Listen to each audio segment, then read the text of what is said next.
Bangladesh captain Nazmul Hasan শান্তকে পাওয়া গেল। Captain, আপনি পজিটিভ ক্রিকেটের কথা বলছিলেন শুরুতেই, কিন্তু আক্ষেপ দিয়েই শুরু হলো।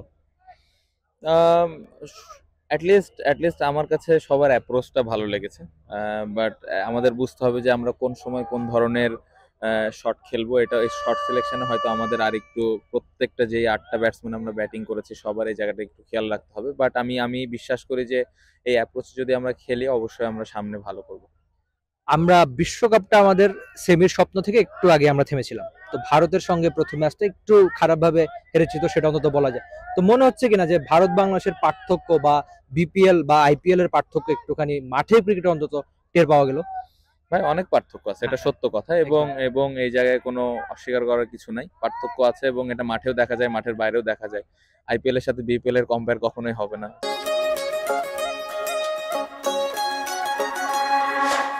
সো আমাদের মাঠে এবং মাঠের বাইরে কিভাবে আমরা আরো বেটার করতে পারি এই জিনিসগুলো নিয়ে আমাদের কাজ করতে হবে।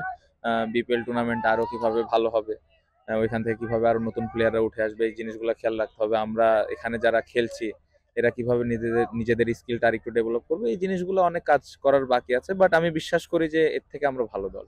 আর মিরাজের ইনিংসটা নিয়ে কি বলবেন? নিচের দিকে নামলেন, একটু আগে তামিম ইকবাল এখান দিয়ে হেঁটে যাচ্ছিলেন, তো তিনি কমেন্ট্রি বক্সে বলছিলেন যে মিরাজকে উপরের দিকেও ব্যাট করানো যায় কিনা। মিরাজের ইনিংসটা নিয়ে শুনতে চাই, আর তাকে কি উপরের দিকে একটু ব্যাট করানো উচিত কিনা। ভালো ব্যাটিং করেছে, প্রেশার সিচুয়েশন ছিল, উইকেট হাতে ছিল না, বাট যেভাবে ব্যাটিং করেছে এটা অবশ্যই আমাদের সামনের ম্যাচগুলোতে হেল্প হবে। ব্যাটিং ওপরের দিকে মিরাজ তো যে কোনো পজিশনে ব্যাটিং করতে পারে, বাট আমার পার্সোনাল ইচ্ছা যে ও যেখানে ব্যাটিং করুক একটা স্টেবল থাকুক। আমি চেষ্টা করবো একটা স্টেবল পজিশনে ব্যাটিং করার। মাত্র একটা ম্যাচ গিয়েছে, সামনে আমাদের সময় আছে, যদি প্রয়োজন পড়ে অবশ্যই সে ওপরে ব্যাটিং করবে। আর ক্যাপ্টেন, আমাদের বোলিং ইউনিট খুব ভালো, বিশেষ করে পেসাররা সম্প্রতি দারুণ পারফরমেন্স করেছে, কিন্তু আজকের ম্যাচটাতে একটু এটা কি ব্যাটিং সহায়ক উইকেট বলেই কিনা, নাকি রান একটু কম ছিল বলে? বোর্ডে রান কম ছিল, এই কম রানে আপনি আসলে বোলারদের কাছ থেকে খুব বেশি কিছু আশা করতে পারবেন না। সো ইম্পর্টেন্ট হলো আমরা বোর্ডে কিভাবে বড় রান দিচ্ছি। আর নিশ্চয়ই পরের ম্যাচে কামব্যাক করবে বাংলাদেশ, আপনার বিশ্বাস কি? অবশ্যই বিশ্বাস করি, আমি যেটা বললাম একটু আগে যে আমি বিশ্বাস করি না যে আমরা এত খারাপ দল, এর থেকে আমরা অনেক ভালো দল। আমি আশা করবো যে নেক্সট ম্যাচটা অনেক কম্পিটিটিভ একটা গেম হবে। ওকে ক্যাপ্টেন, বেশি সময় নিব না, জিতলে অনেক বেশি সময় নিব, আগে আগে বলে রাখলাম। Best of lakh.